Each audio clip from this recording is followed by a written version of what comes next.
नमस्कार दोस्तों, कैसे हैं आप सब लोग। उम्मीद है आप सब अच्छे होंगे। आज हम आपके सामने लेकर आए हैं द हिंदू हिंदी में। इसमें आपको टोटल मिल जाते हैं 8 से 10 प्रश्न और सारे आपकी परीक्षा के लिए हो जाते हैं इम्पोर्टेंट। तो चलिए देर नहीं करेंगे, शुरू करेंगे आज का हमारा इम्पोर्टेंट वीडियो।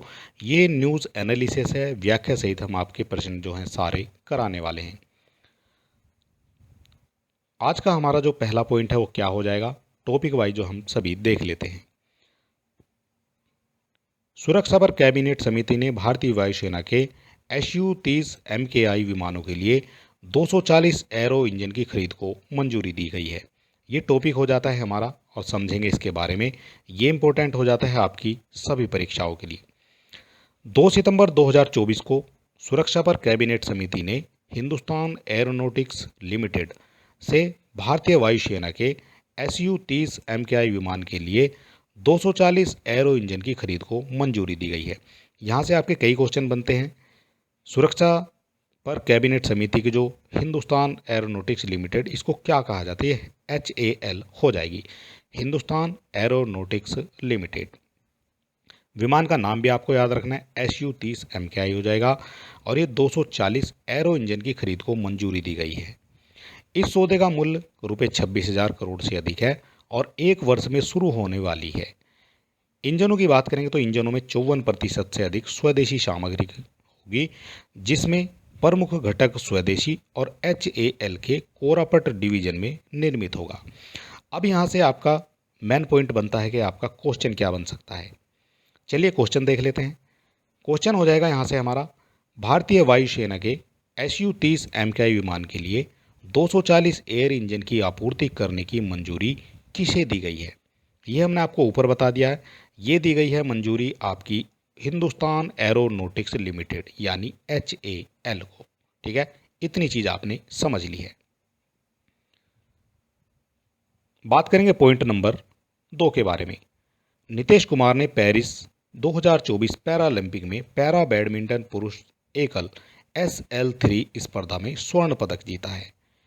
नीतीश के बारे में बात करेंगे। नीतीश कुमार ने पेरिस 2024 पैरालंपिक में पैरा बैडमिंटन में पुरुष एकल SL3 स्पर्धा में ग्रेट ब्रिटेन के डैनियल बैथेल को रोमांचक मैच में 21-14, 18-21, 23-21 के स्कोर के साथ हराकर स्वर्ण पदक जीता है। इंपॉर्टेंट हो जाता है क्योंकि इन्होंने स्वर्ण पदक जीता है।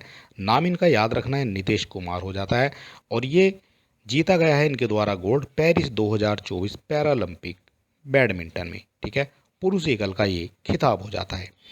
इस उपलब्धि ने भारत को अपार गौरव दिलाया है और अनगिनत व्यक्तियों के लिए ये प्रेरणा का स्रोत भी बनकर उभरे हैं। तो चलिए बात करेंगे थोड़ी सी नीतीश कुमार जी के बारे में। 2009 में नीतीश को जीवन बदलने वाली चुनौतियों का सामना करना पड़ा, जब एक ट्रेन दुर्घटना में उन्होंने अपना एक पैर गंवा दिया। इस असफलता के बावजूद बैडमिंटन के प्रति उनका जुनून बरकरार रहा और अपने परिवार के अटूट समर्थन के साथ उन्होंने इस पैरा बैडमिंटन खिलाड़ी बनने की यात्रा शुरू की। ये बड़ा ही इंटरेस्टिंग पॉइंट हो जाता है नीतीश कुमार के बारे में। शैक्षणिक और एथलेटिक उत्कृष्टता की बात करेंगे तो खेल और पढ़ाई के बीच संतुलन बनाते हुए नीतीश ने कोर्ट के अंदर और बाहर दोनों जगह सफलता हासिल की है। वह एक IIT स्नातक हैं, जो व्यक्तिगत विकास और उत्कृष्टता के प्रति उनके समर्पण को दर्शाता है। चलिए बात करेंगे यहाँ से बनने वाले क्वेश्चन के बारे में। क्वेश्चन बनेगा हमारा, नीतीश कुमार ने पेरिस 2024 पैरालंपिक में किस खेल में स्वर्ण पदक जीता है। कौन सा खेल हो जाता है जिसमें स्वर्ण पदक जीता गया है नीतीश कुमार के द्वारा। तो ये खेल हो जाता है इनका बैडमिंटन। आज का हमारा तीसरा क्वेश्चन हो जाता है, तीसरा पॉइंट हो जाता है, प्रधानमंत्री नरेंद्र मोदी की 30 से 5 सितंबर 2024 तक ब्रुनई और सिंगापुर की यात्रा। ये हमारा टॉपिक हो जाता है। इसमें बात करेंगे हम पहले पड़ाव की, जो हो जाता है ब्रुनई में 3 और 4 सितंबर। ब्रुनई के सुल्तान हाजी हसलन बोल्किया द्वारा आमंत्रित किया गया है प्रधानमंत्री जी को। नाम आपको याद रखना है, सुल्तान हाजी हसलन बोल्किया। महत्व की बात करेंगे, इसके महत्व को समझेंगे थोड़ा सा।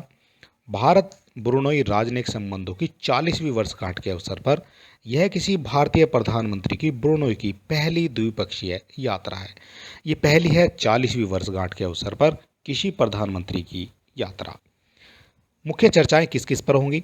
तो इसमें आपकी रक्षा व्यापार, इसमें जो चर्चाएं होंगी रक्षा, व्यापार, निवेश, ऊर्जा, अंतरिक्ष प्रौद्योगिकी, स्वास्थ्य, संस्कृति और लोगों से लोगों के आदान प्रदान में द्विपक्षीय सहयोग पर ध्यान केंद्रित किया जाएगा।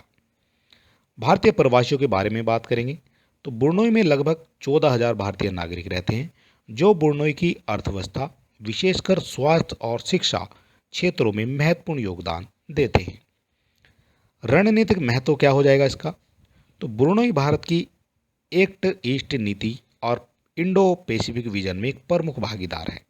ये हो जाती है इसकी रणनीतिक महत्व।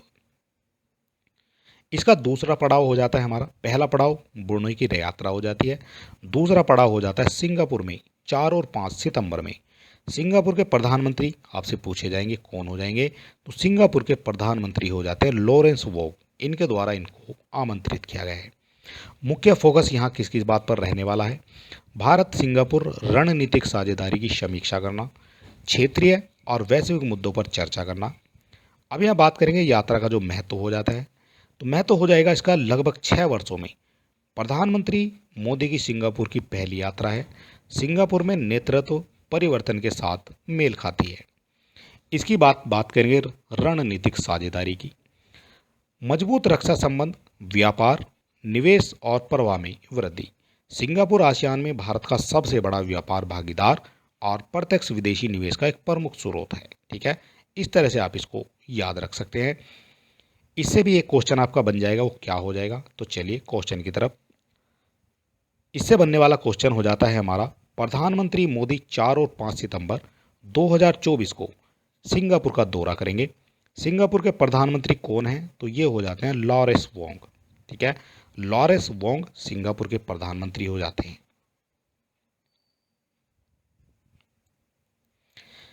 इसके बाद हमारी अगली न्यूज आ जाती है डूरंड कप 2024 से। Durand cup 2024 north east United FC ने पेनल्टी पर मोहन बागान सुपर जॉइंट को हरा दिया है।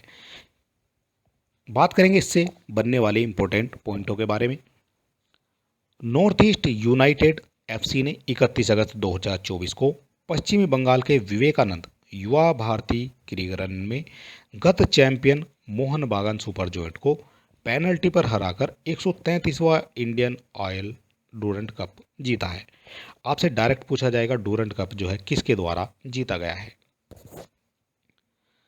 यह नॉर्थ ईस्ट यूनाइटेड का पहला डूरंड कप है, इसलिए इंपॉर्टेंट भी हो जाता है।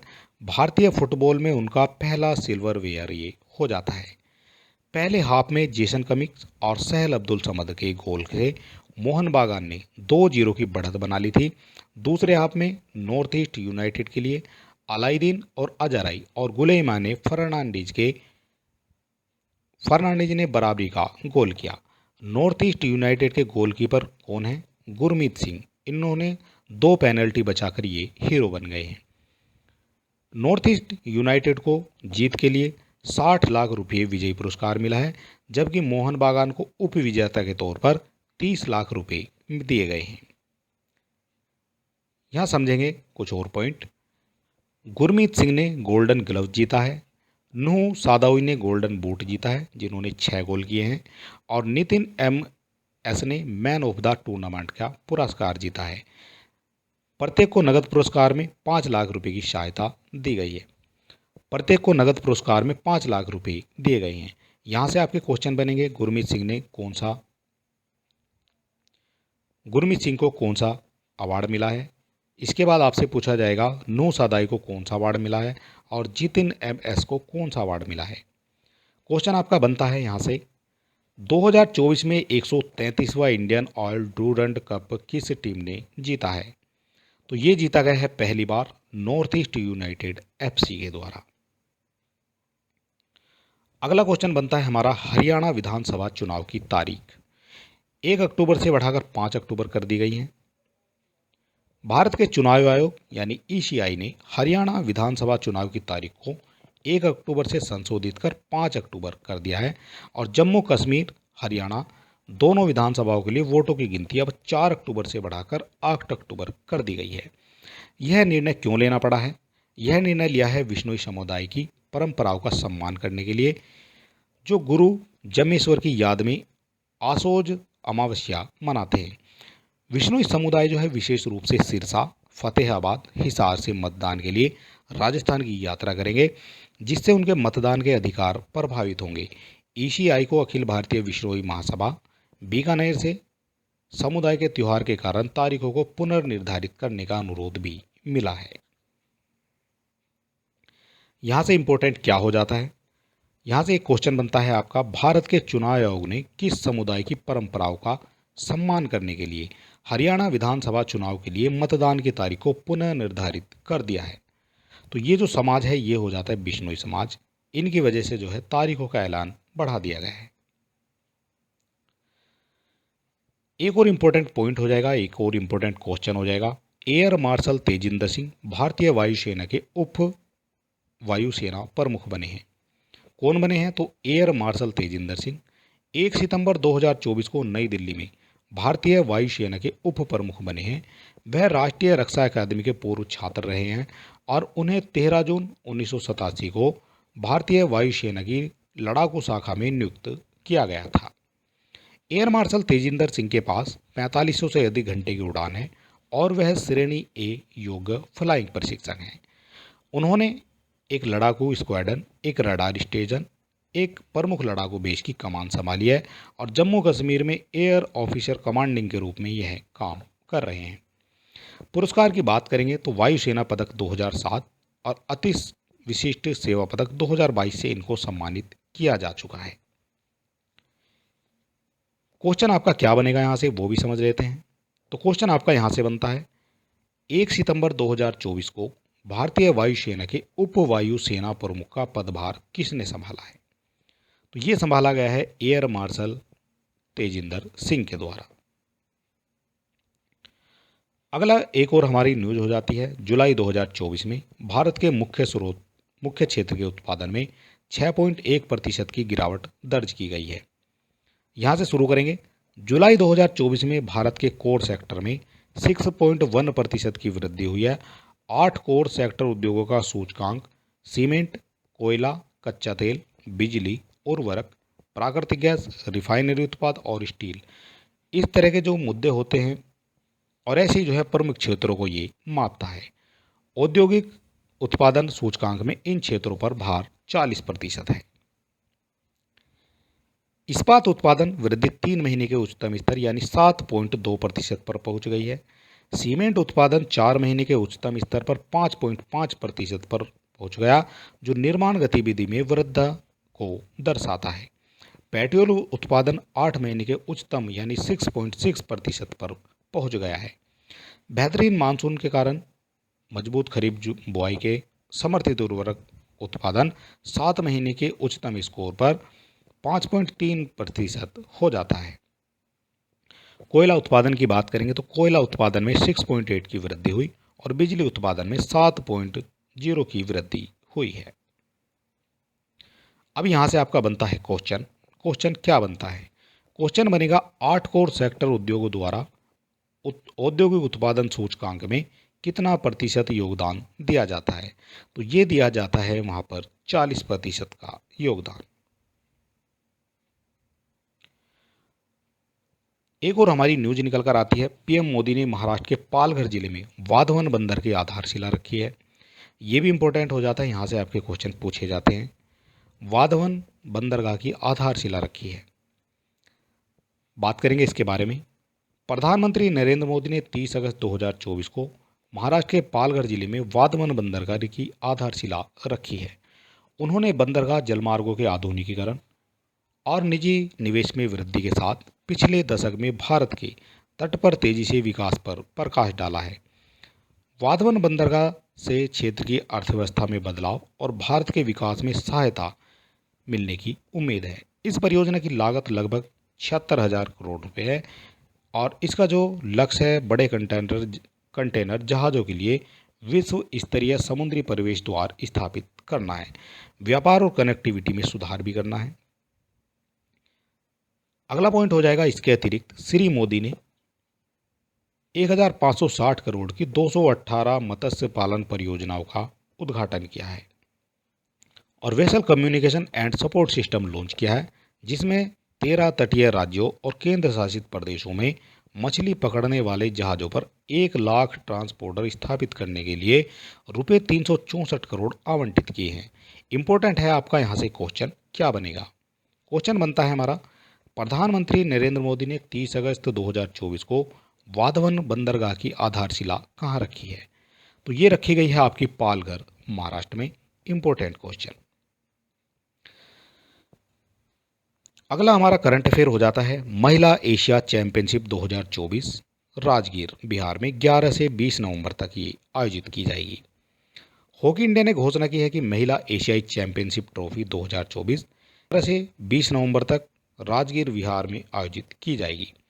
यह हॉकी इंडिया और बिहार सरकार का संयुक्त प्रयास है और यह राज्य में पहला अंतर्राष्ट्रीय हॉकी टूर्नामेंट होगा।